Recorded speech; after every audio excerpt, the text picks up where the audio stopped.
하나님께로 가까이 나가는 우리 모두가 되도록 도와주시옵소서.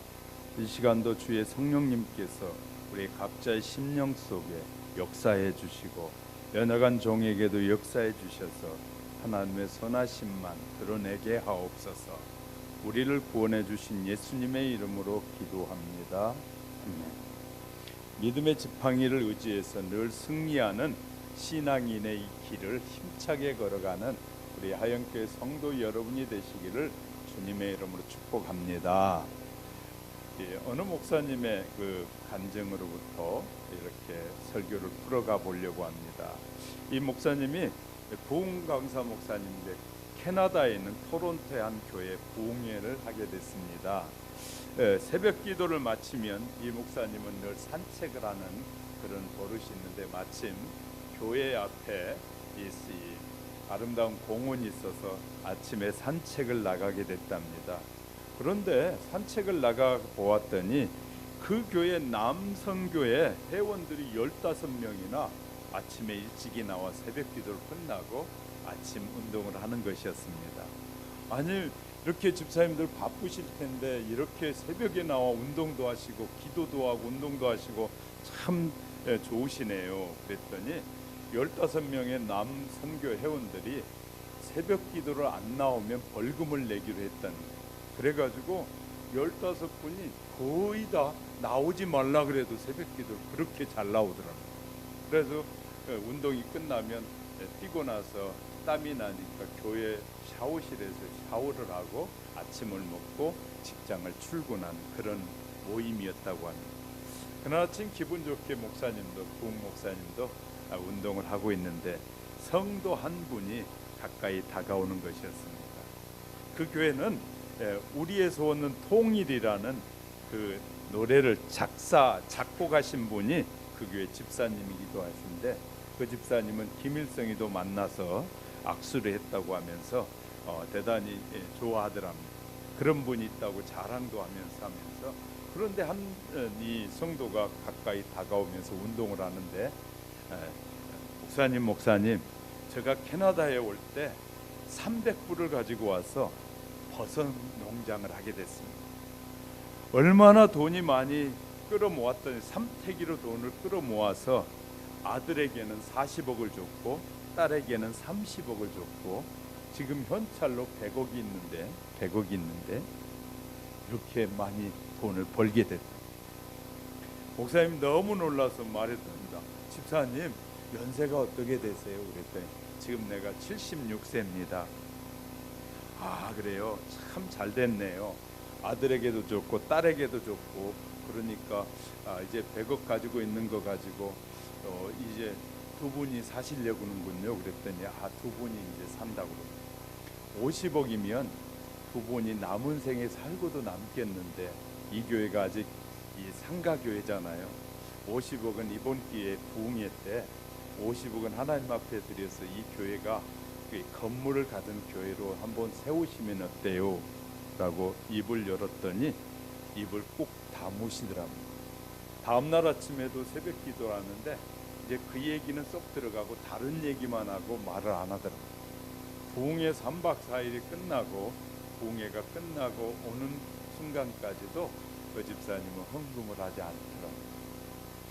그래서 이제 그런갑다 하고 이제 공항에 와서 이제 이 수속을 다 받고 안으로 들어가려고 하는데 저기서 한 분이 막 뛰어오면서 세상에 공항에서 크게 소리 지르고 목사님 그러더라고요.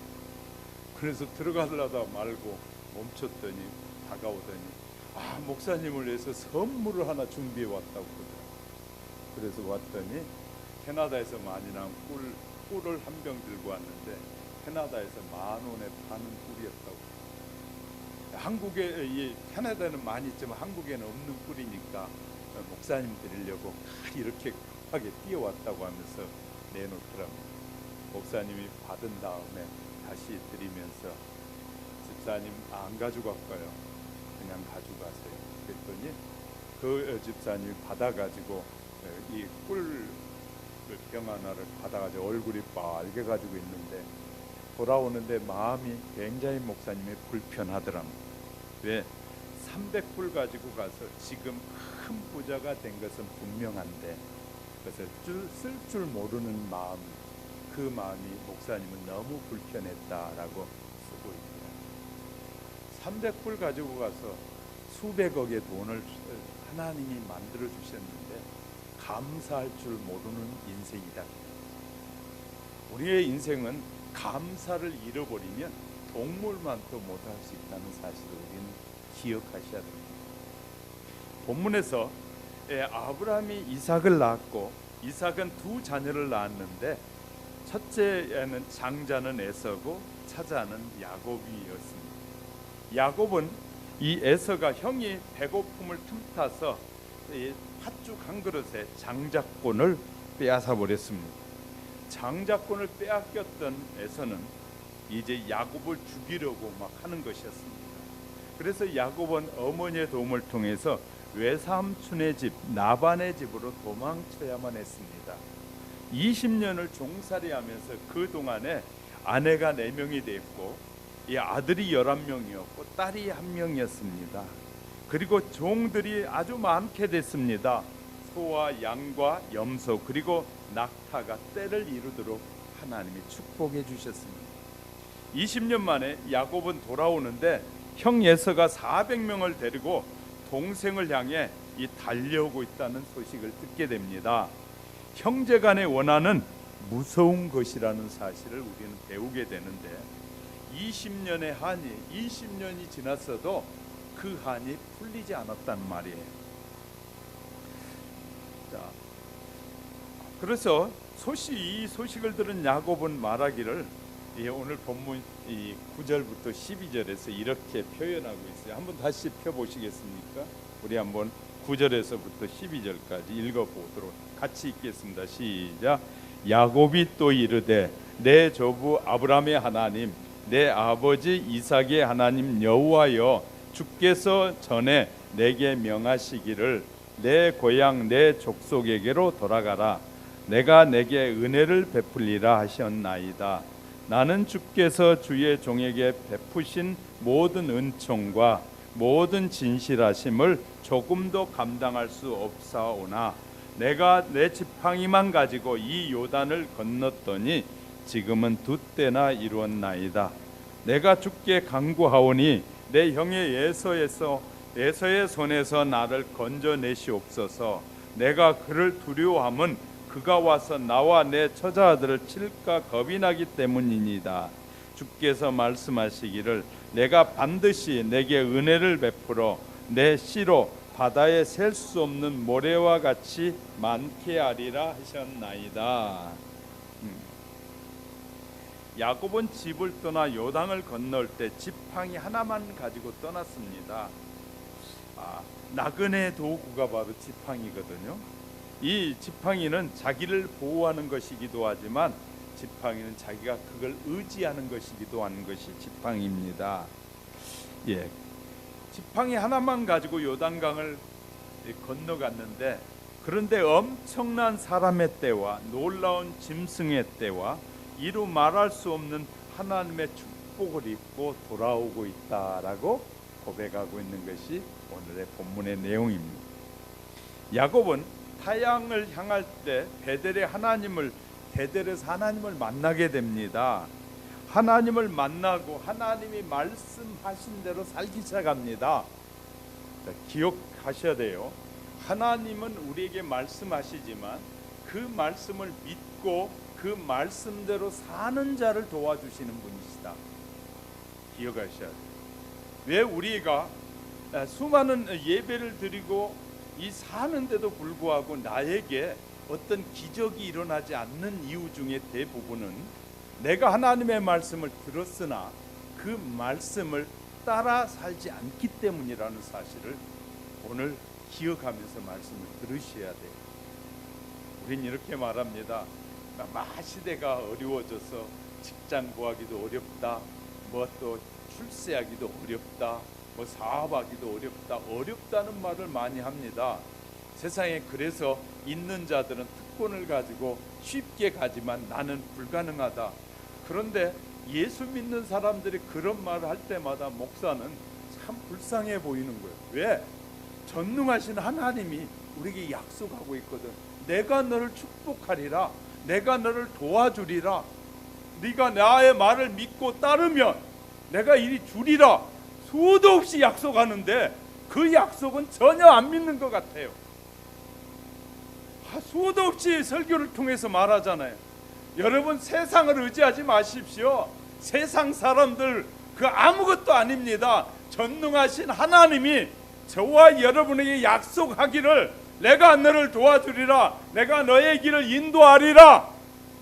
이렇게 수도 없이 말해도 그 말은 다 잊어버리고, 목사님 직장 구하기 얼마나 어려운지 몰라서 목사님이 그렇게 설교하시는 거예요. 그렇게 말할 때마다 자기가 믿음이 있는 말을 하는지 믿음이 없는 말을 하는지도 모르고 말하는 사람들이 얼마나 많이 있는지 몰라요. 우리 교회 성도들은 그렇지 않으니까 제가 이렇게 말을 드리는 거예요. 왜? 기회, 하나님이 우리에게 기회를 주시면 그 어떤 권력자들의 기회보다 더 좋은 기회를 하나님이 주신 하나님이에요.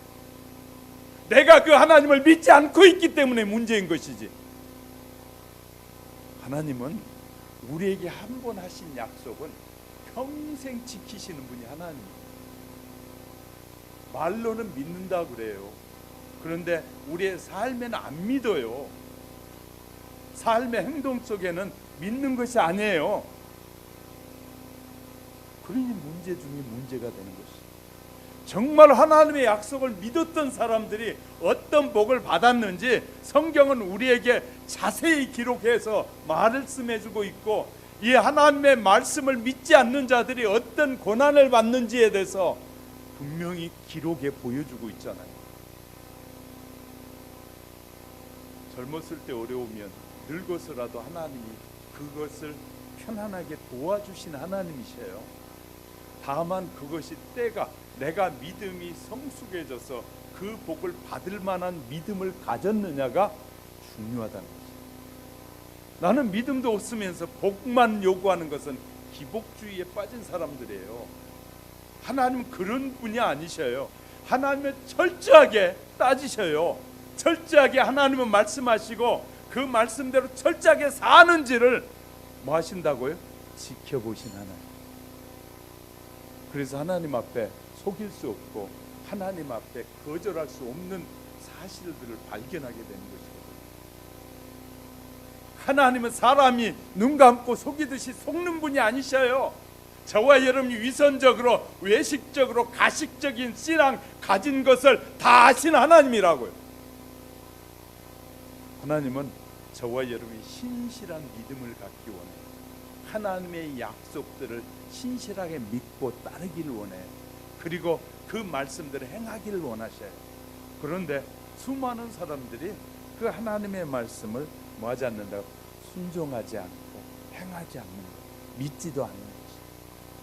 문제가 생기면, 세상과 말씀 사이에서 문제가 생기면 세상을 선택하지 하나님을 선택하지 않는 거예요. 문제가 생길 때 하나님은 우리가 기도하기를 원하는데 그 문제를 놓고 무릎을 꿇고 하나님 도와주십시오. 그 일을 통해서 하나님이 내가 이 일에 돕는 자라는 사실을 드러내 보이고 싶은데, 하나님이 계시다는 사실을 알려주고 싶은데 기도하지 않잖아요. 하나님을 의지하지 않잖아요. 그러니까 하나님이 안 보이는 거예요. 하나님이 우리에게 역사해 주고 싶어도 역사하실 수 없는 것이에요. 우리는 신앙이 올바른 신앙을 갖게 되면 하나님 반드시 그런 자는 끝까지 하나님 축복해 주신 하나님이라는 걸 믿으시면 아멘. 오늘 야곱을 통해서 여기에서 하나님의 또 다른 섭리가 있는데, 앞으로 그 험난한 야곱의 인생의 길에 하나님께서 힘이 되어 주시겠다, 용기를 내라, 위로해 주시겠다는 말씀이 담겨 있는 거예요. 하나님이 저와 여러분을 수많은 사람들 속에서 부르신 것은 내가 너와 함께함을 통해서 내가 너의 앞길을 인도해 주는 전능하신 분이라는 사실을 우리에게 말씀하시고 싶고, 네가 네 지식으로 승리하는 자가 아니라 네가 아는 그런 학벌로 잘 되는 자가 아니라 하나님이 너를 도와줘서 잘 되는 자가 되게 알게 하시려고 하시는 그 섭리를 우리가 모를 때가 너무나 많아요. 하나님의 말씀을 부지런히 읽어보세요. 이런 것들이 보여요. 이런 것들이 보여져요. 그래서 저는 오늘 이런 부분들을 함께 살펴가는 사이에 하나님께서 저와 여러분에게 더 큰 은혜, 변함없는 믿음을 주시기를 주님의 이름으로 축복합니다. 첫째, 하나님은 야곱에게 돕는 사자를 보내셨어요. 창세기 28장 10절 이하에 보면 야곱이 부엘세바를 떠나서 하란을 향해 가더니 한 곳에 이르러 해가 지니까 잘 데가 없으니까 돌 하나를 베고, 그곳에는 그렇게 별로 이 습기가 없는 곳이니까 이렇게 돌 하나 베고 잠을 자려고 잠을 잤습니다. 그 지역이 옛 지명은 누스라는 곳이었어요.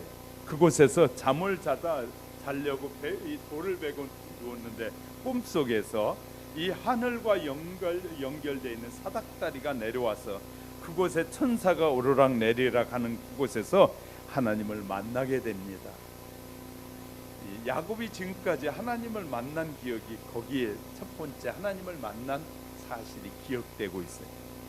그곳은 야곱은 베델이라고 불렀는데 하나님의 집이란 뜻입니다. 고향을 떠나갈 때 하나님의 집을 마음에 간직하고 떠나게 하신 것이었어요. 자, 보셔요. 야곱이 이제 택한 하나님이 주신 아브라함에게 주셨던 그 약속의 땅에서 세상을 향해서 나갈 때 뭐 했다고요? 하나님의 집을 가슴에 품고 떠나게 하셨어요. 그래서 베델이라는 이름을 통해서 하나님은 야곱에게 기억시켜 주시는 거예요. 하나님이 너에게 약속하셨다라는 사실을 기억시켜 주신 거예요. 자, 약속을 가지고 떠나게 되는 것이잖아요. 돌아올 때는 하나님이 집보다 하나님의 집은 없어도 괜찮아요. 그런데 뭐가 필요하냐면 하나님은 없으면 안 돼요. 할렐루야. 하나님의 집은 없어도 되지만 하나님은 늘 계셔야 되는 것이죠. 우리가 잘 알아야 돼요. 하나님의 사자들은 인간의 평범한 육체의 눈으로는 볼 수가 없는 것입니다. 믿음에 의해서 영안이 열릴 때만 볼 수 있는 것이 하나님의 천사들이에요. 특별히 어떤 경우에 본문의 경우와 같이 육체의 눈으로 보일 수 있도록 하나님이 존재하시는 것이 역사해 주는 것이죠. 그러나 이렇게 야곱의 눈으로 직접 하나님의 사자를 볼 수 있고 만날 수 있었다는 것은 새로운 삶을 향해서 하나님의 말씀에 순종하여 가고 있으니까 하나님이 보여주신 거예요.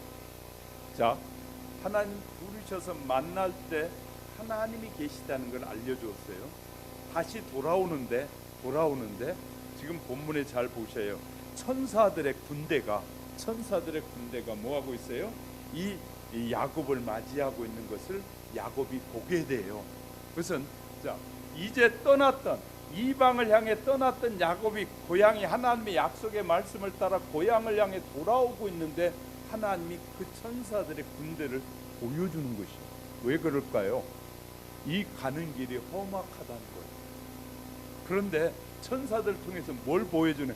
하나님이 보호하시겠다는 거예요. 이해가 되셨으면 아멘.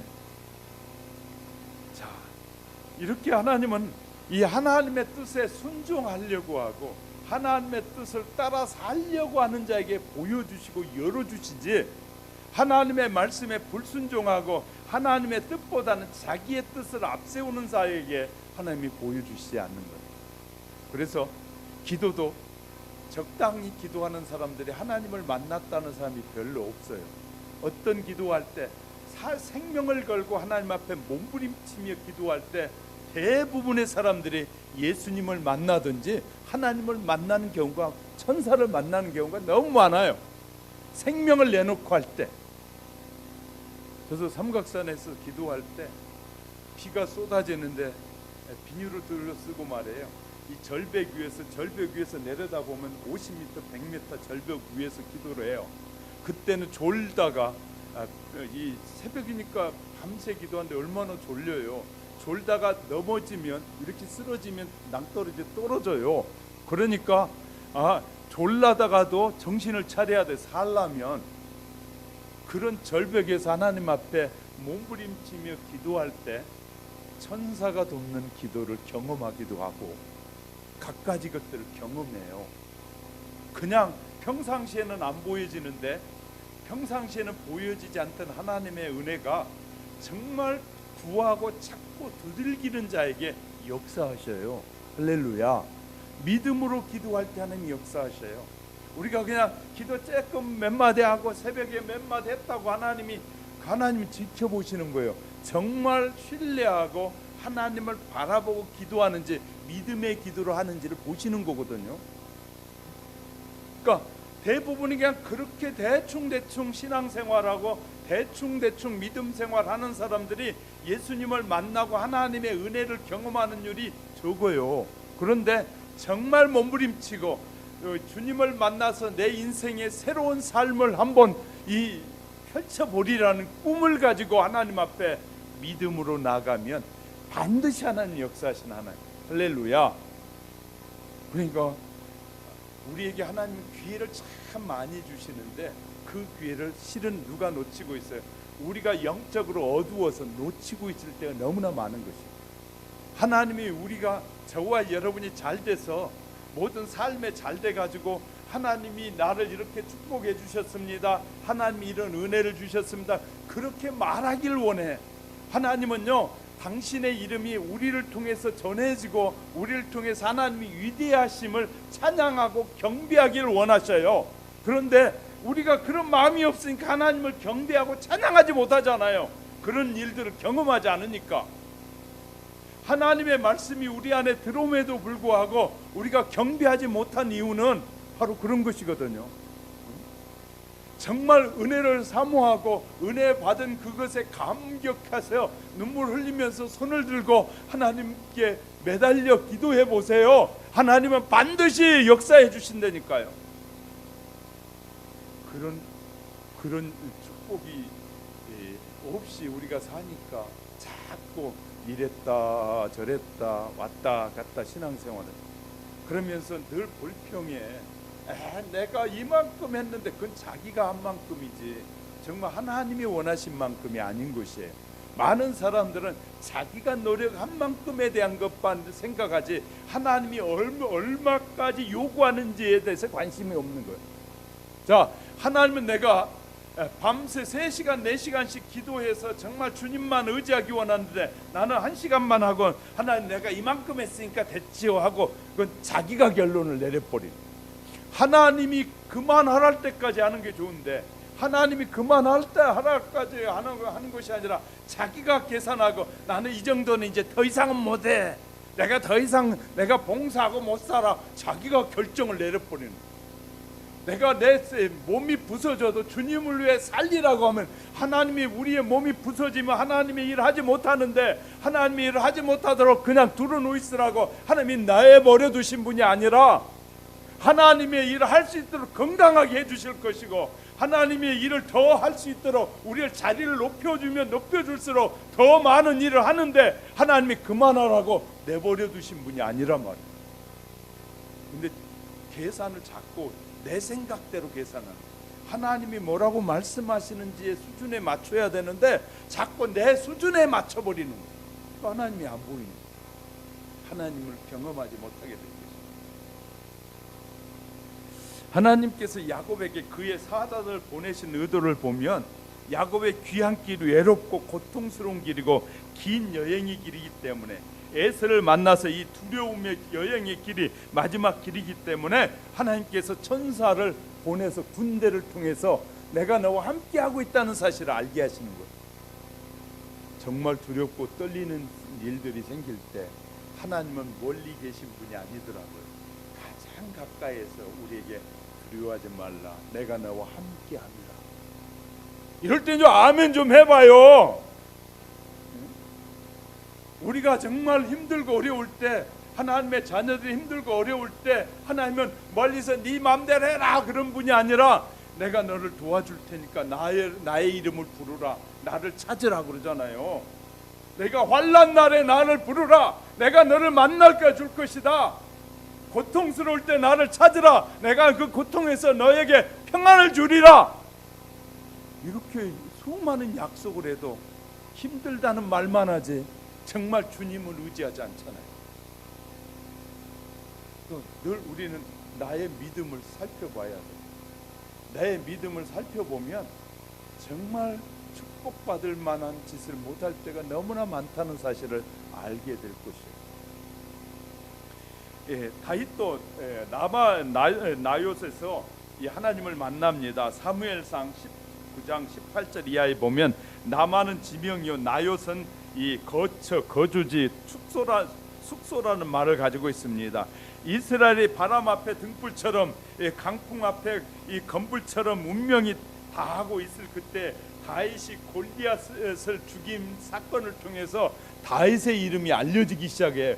그랬더니 그것을 시기하던 사울이 어떻게 하던데 다윗을 죽이려고 쫓아다니게 됩니다. 그럴 때 다윗이 사무엘이 살고 있는 라마 나요스에 가게 됩니다. 그러니까 이 어떤 사람이 사울에게 알려줍니다. 사무엘이 있는 그곳에 다윗이 숨어들었습니다. 그랬더니 다윗이 군대를 동원해서 죽이려고 합니다. 그런데 이제 첫 번째요, 사울이 첫 번째 계획을 세워가지고 사무엘이 있는 그곳에가 다윗을 잡아와라 그래가지고 군대를 보내요. 몇 사람을 보냈더니 그 사람들이 사무엘이 있는 라마 나요스에 가니까 이 사무엘이 있는 근처에 가니 성령을 받게 돼요. 그래가지고 아니 가서 잡아오라고 보낸 사람들이 성령의 충만함을 받으니까 그냥 다윗을 돕고 옆에 놀아버리는 거요. 2차로 사울이 또 사람을 보내요. 2차 사람들을 보냈는데 잡아오라고 보냈더니 그 사람들 성령의 충만함을 받아버려요. 이 사람들도 가서 다윗을 도와보고 이제 잡으러 갔던 사람들이 세 번째 사울이 또 사람을 보내요. 야 너희들은 나의 가장 가까운 사람이니까 가서 반드시 잡아오라. 세 번째 보내도 이 사람들도 라마 나옷이라는 곳에 가니까 성령이 충만해가지고 돌아오지 않아요. 화가 잔뜩 난 사울이 이젠 내가 가리라, 내가 가서 반드시 잡아오리라. 자기도 가서 성령의 충만함을 받아. 사랑하는 성도 여러분, 저와 여러분 은혜가 충만하면 우리를 만난 사람들이 은혜가 돼야 되는데 우리가 만난 사람들이 늘 맹맹해. 왜? 내가 맹맹하단 말이에요. 이해가 되셨으면 아멘.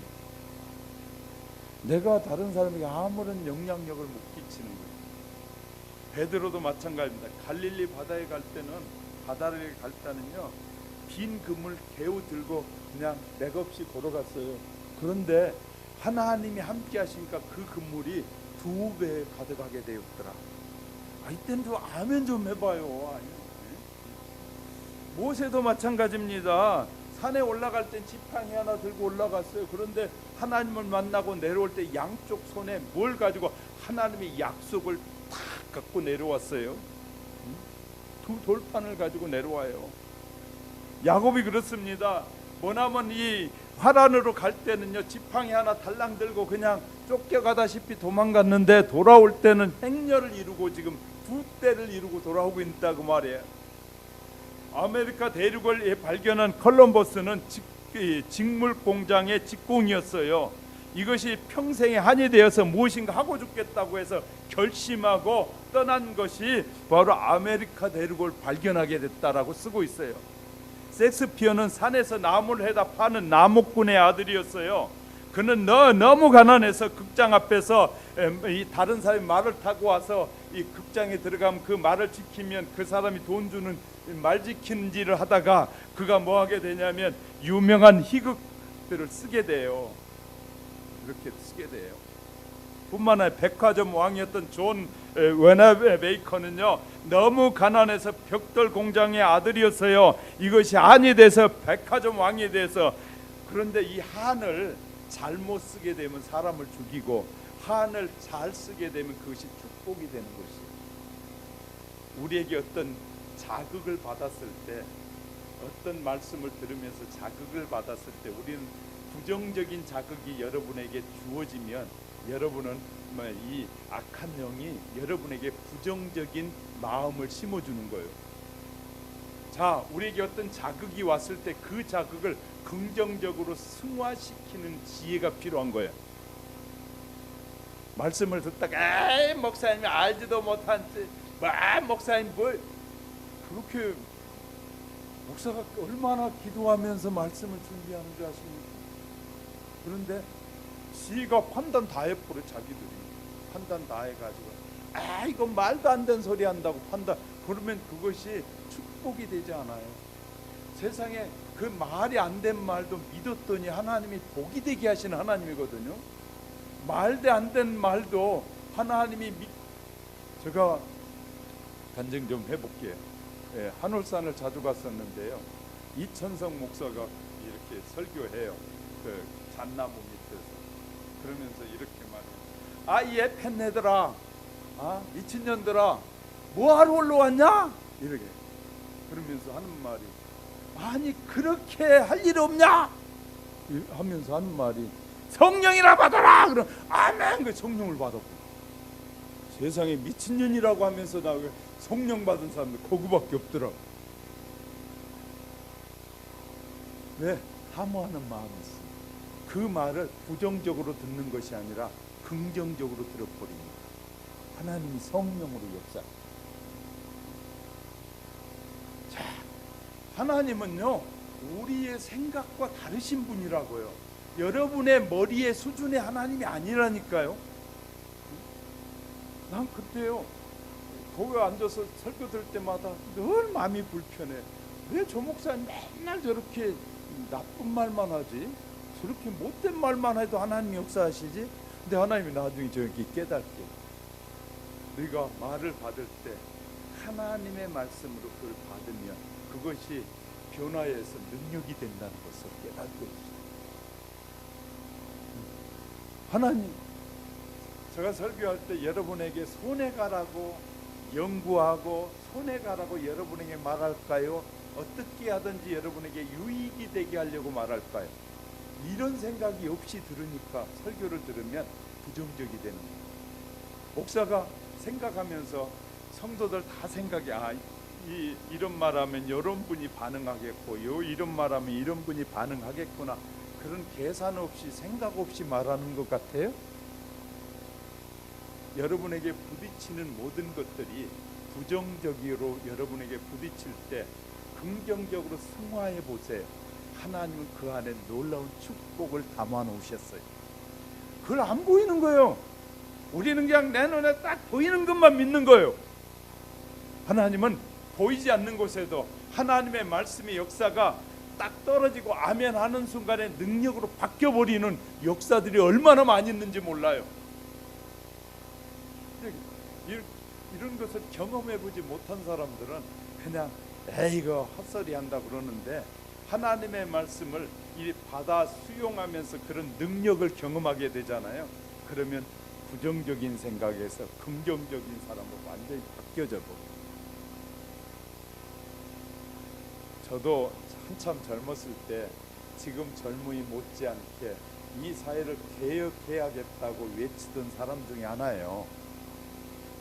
그런데 세월이 가면서 생각이 바뀌어지는 거예요. 세월이 가면서. 그래서 이 젊은 사람들은 어른들의 얘기를 들을 줄 알아야 돼요. 자기들의 생각으로만 다 되는 것이 아니에요, 세상은. 그런데 늙은이들의 말을 우습게 여기잖아요. 그러면 반드시 솔로몬의 아들 르호보암이 그런 결정을 하게 돼요. 늙은이 말들, 아버지들과 함께 일하던 사람들의 말은 거절해버리고 자기 친구들의 말을 듣고, 어떻게 아까 그러니까 친구들이 그래, 너희 아버지는 너무 유하게 했기 때문에 백성이 이러는 거야. 채찍을 가해야 돼. 채찍을 가하니까 나라가 망하는 거예요. 그 나라가 망하게 돼. 누구의 말을 듣느냐가 너무 중요해요. 저와 여러분이 세상의 말을 듣느냐, 세상의 뉴스에 더 관심 있느냐, 주의 종을 통해서 말씀하신 하나님의 말씀에 더 관심을 갖느냐, 그거에 따라 천지 차이가 나는 거예요. 저도 매일 뉴스 보잖아요. 여러분도 뉴스 보겠지만 저도 늘 봐요. 경륜과 함께, 지금까지 살아온 삶의 경륜과 함께 그 뉴스를 해석하고, 경륜이 짧은 사람은 짧은 경륜과 함께 그것을 해석할 거예요. 해석이 다를 거예요. 왜 저런 말을 할까? 여러분에게 이해가 안 될 때는, 여러분의 생각과 다를 때는 왜 목사님은 저런 얘기를 계속 하실까에 대해서 관심을 가지 않으면 여러분은 하나님이 주시려는 그 축복을 놓치게 되는 거예요. 놓치게 되는 거예요. 물론 아예 생각을 그렇게 하고 말하는 사람들도 있어요. 그런 사람들 우리는 거짓 선지자라고 그래요. 거짓 선지자가 아닌 하나님의 말씀을 어떻게든지 성도들에게 바르게 가르쳐서 어떻게든지 하나님의 말씀으로 돌아오게 하고 하나님의 뜻 안으로 돌아오게 하고자 하는 그 열정을 가진 목사들은 그렇게 안 하는 거예요. 우리가 이제 이런 분별력이 없이 우리가 살 때가 너무나 많은 거예요. 제가 우리 여기 적은 성도들 속에서 이 적은 성도 단 한 사람이라도 저는 지옥에 가는 걸 원치 않거든요. 단 한 사람이라도 어떻게든지 그런 쪽을 향해 가는 사람도 끌어다가 천국에 가고 싶어하는 것이 목사의 마음이거든요. 그러니까 그 목회자가, 하나님이 세운 목회자는 하나님의 백성들을 어떻게든지 잘못된 길에서 돌아서서 올바른 길을 향하여 바라보고 가게 하려고 하나님이 세우시는 거예요. 믿으시면 아멘. 그러니까 잘 아셔야 돼요. 히틀러는 한을 어떻게 풀었느냐가 놀랍게 나타나요.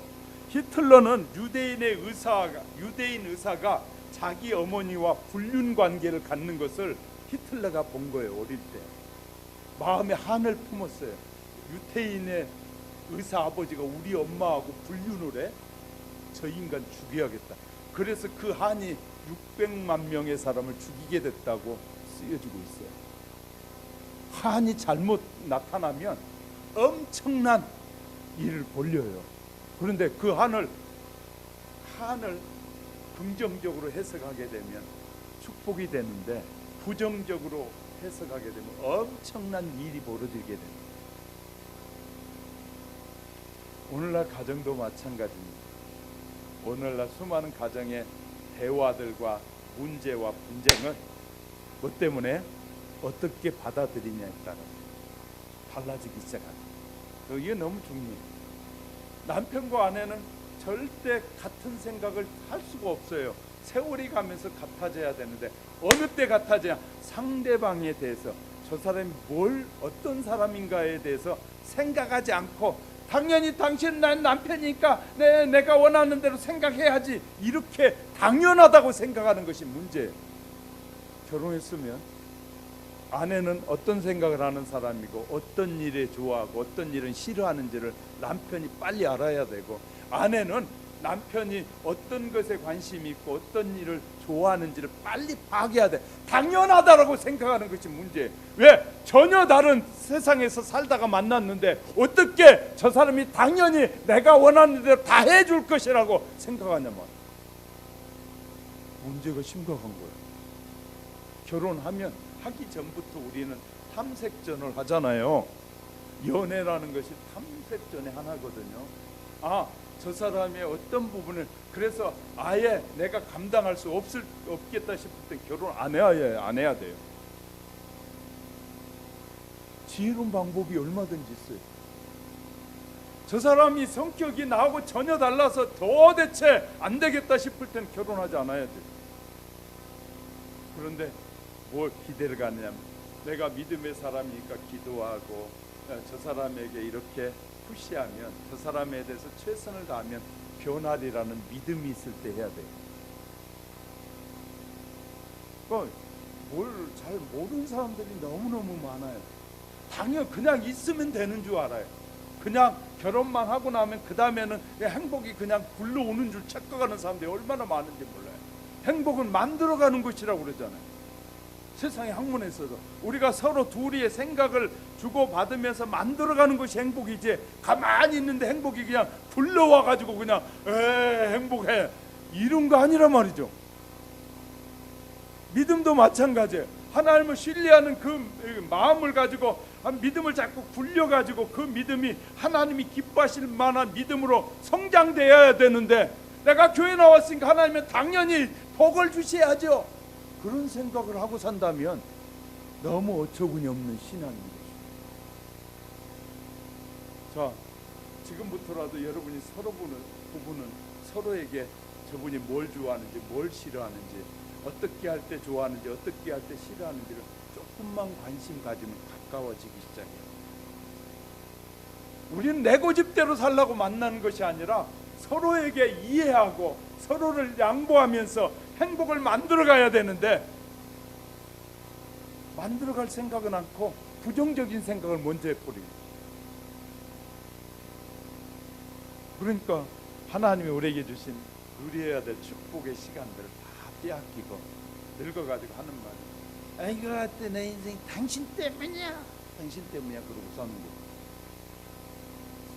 자기는 아무런 노력도 하지 않고 늘 우리는 저 사람 때문이라고 남 탓만 하고 사는 사람, 이것은 어리석은 사람들의 모습인 거죠. 여러분이 하나님을 믿으니까 이제 지혜로워야 되지 않겠어요?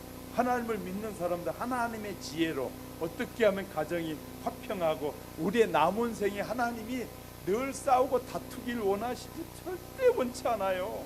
서로 화목해서 한 제목을 가지고 기도하고 한 마음을 가지고 주님을 섬길 때 하나님이 축복해 주시고 싶어하고 기뻐하시는 거거든요.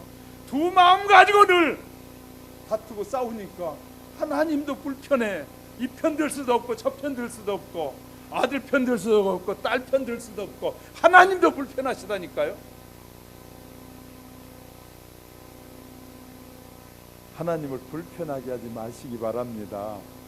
하나님을 편안하게 해드려요.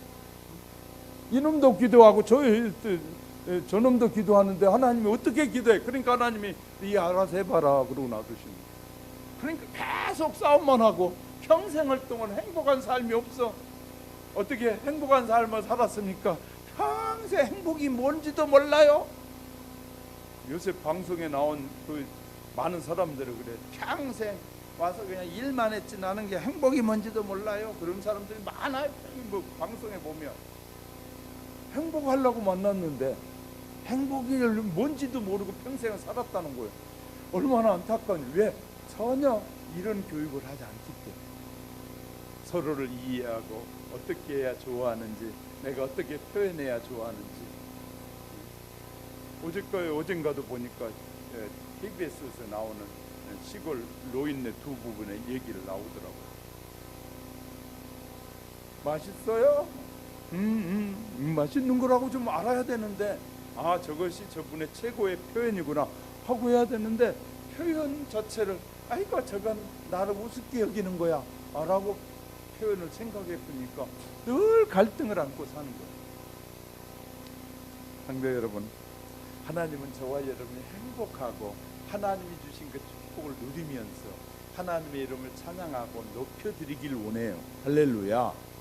그러니까 우리 마음껏 하나님을 섬기자고요. 야곱이 하나님을 만남으로 영적 혁명이 일어나는 것이에요. 지금까지 그래서 야곱이 가지고 온 재물들 중에는요, 성경의 기록에 보면 소와 양과 염소, 낙이 이 네 가지만 가지고 와요. 왜냐면요, 이게 소와 양과 염소는 다 하나님 앞에 든 재물이에요. 개, 돼지도 있었는데 이 야곱이 받은 그 많은 축복 중에는 개, 돼지도 있고 말도 있고 그런데 그것은 다 빼버리고 약속의 땅을 향해서 돌아오면서 가지고 온 것은 뭐냐면요, 하나님 앞에 예배할 때 드릴 재물만 가지고 오는 거예요. 그럼 나귀는 왜 가져오느냐? 나귀는 재물이 아닌데 나귀는 사람들이 그 당시에 필요할 때 나귀를 타고 다니고 하는 사람들의 요새 말로 자가용이에요. 요새 말로. 그러니까 나귀는 가지고 온 거예요. 그리고 나머지 하나님이 주신 모든 축복 중에서 하나님 앞에 재물이 될 것만 가지고 돌아오게 된다. 야, 이 영적 거듭남은 이렇게 중요한 것이에요. 영적으로 변화되면 하나님이 기뻐하시는 일에 초점이 맞춰진다. 할렐루야. 얼마나 놀라운 것입니다. 그러니까 우리가 예수를 제대로 믿으면 하나님이 기뻐하는 삶에 초점이 맞춰 살아야 돼요. 세상을 향해 나갔다가 본 거, 세상에서 하나님 축복해 준 걸 가지고 돌아오면서 하나님이 기뻐하지 않는 것 다 내버려 두고 하나님이 기뻐하실 것들만 가지고 돌아오고 있는 야곱을 보게 됩니다. 야곱을 보면요, 저렇게 하나님을 만나니까 하나님의 축복을 저렇게 누리게 되는구나, 그걸 배우게 됩니다. 오늘 얘기하다 보니까 전반부만 했는데 시간이 벌써 다 됐습니다. 하나님께서 야곱에게 이제 20년 동안 살아가는 동안 20년이 지나니까 하나님 야곱에게 또 바단 이 외삼촌 집에 살고 있는 그곳을 하나님이 역사하셔요. 이 창세기 31장 우리가 읽었던 32장 앞에 가면 하나님이 야곱에게 나타나셔서 31장 11절을 보세요. 11절 31장 11절에 가보면 하나님이 야곱에게 돌아가라고 말해. 11절에 볼래요? 우리 한번 11절에 자 읽어볼게요. 꿈에 하나님의 사자가 내게 말씀하시기를 야곱아 하기로 내가 대답하기를 내가 여기 있나이다 하며 이르시되 내 눈을 들어 보라 양떼를 탄 순양은 다 얼룩무늬 있는 점.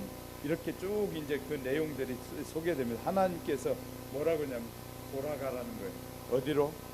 하나님께서 너희에게 축복 약속한 그곳으로 돌아가라는 거예요. 자, 짧게 정리할게요. 야곱은 하나님을 만난 후에 약복강가에서 만난 후에 계획을 세웁니다. 세 차례 계획을 세워요. 이렇게 계획을 세워요. 첫 번째 양떼를 나누고 첫 번째 그 다음에 양떼는 이 에서를 위해 선물로 보내고 또 하나의 한 떼는 하나님 앞에 예물로 드리기 위해서 두 떼로 나누게 됩니다. 그리고 나서 이 선물로 준 에서에게 선물로 준 떼를 보내면서는 그냥 보내는 것이 아니라 앞에서부터 쭉 나열해 가지고 그 사람들이 오면서 에서가 오면서 야 이거 뭐냐 그러면 지나가는 거 묻잖아요. 그러면 아 야곱이 이 형 에서에게 드린 선물입니다. 7명이 지나가면서 계속해서 소떼 양떼 막 이런 거 들고 가면서 아 야곱이 이 우리 형 에서에게 보낸 선물입니다라고 다 말하게 하는 거예요. 여러 번 그 얘기를 들으는 사이에 하나님이 에서의 마음이 녹아지 들어갔어요. 야 야곱이요 하나님이 주시니까 지혜로워지는 거예요. 하나님이 지혜를 주시니까 한때 몽땅 가면서 그냥 이것이 야곱이 드리는 에서에 드리는 선물이요가 아니라 첫때 둘째 쭉 때를 이뤄가지고 소떼 양떼 이렇게 따로따로 하면서 이 차이를 걷고 걸으면서 맨 앞에 사람이 그래 야곱이 드린 이 에서에게 드린 선물입니다. 그런데 조금 더 하니까 또 때가 있어. 그 때가 또 하는 말에 아 야곱이 에서에게 드린 선물입니다. 이렇게 말을 듣게 하는 거예요. 그러니까 죽이겠다고 출발했는데 와서 에서를 만났을 때 서로 끌어안고 울어. 그리고 야 내가 너를 인도해 줄게 가자. 그런데 놀라운 것은요 그런 형제 사이잖아요. 그런데 에서와 야곱은 함께 살 수 없어요. 그렇기 때문에 야곱은 알아요. 그래서 돌아와서 형이 먼저 가십시오. 내가 나중에 찾아뵙겠습니다. 그러고 나서 뒤에 오면서 그는 아브라함이 살던 고향으로도 안 가고 그의 아버지 이삭이 살던 고향으로도 안 가고 그가 하나님을 만나는 곳 베델로 올라가게 돼요. 그리고 나서 하는 말이 오늘 12절에 나와요. 그곳을 엘베델이라고 해요. 다시 말해 하나님이 약속한 땅에 돌아온 그곳에서 야곱이 살게 돼. 성경을 쭉 읽으세요. 그러면 여러분들이 금방 이해가 될 거예요. 이렇게 하나님은 그의 택한 백성에게 복을 주시고 하나님의 말씀에 순종하는 자가 축복을 누리게 하신 하나님입니다. 할렐루야. 우리 모두가 하나님의 말씀에 순종합시다. 하나님의 말씀을 들으려고 합시다. 그리고요 세상을 보면서 자꾸 내 앞에 비전이 없네 그런 말 하지 맙시다. 하나님은 여러분을 도와주시고 싶어요. 하나님은 여러분이 멋진 인생을 살면서 하나님이 이 멋진 인생을 계획해 주셨다고 말하기를 원해요. 내가 이거 누리고 사는 것은 하나님의 축복이라고 말하며 살기를 원하셔요. 그런 하나님이 왜 안 주시느냐? 믿음이 없으니까 안 주시죠. 반드시 여러분이 하나님을 신뢰하는 믿음이 확실해지면 하나님은 여러분이 세상 사람들이 알지 못하는 능력을 통해서 역사해 주신 하나님입니다.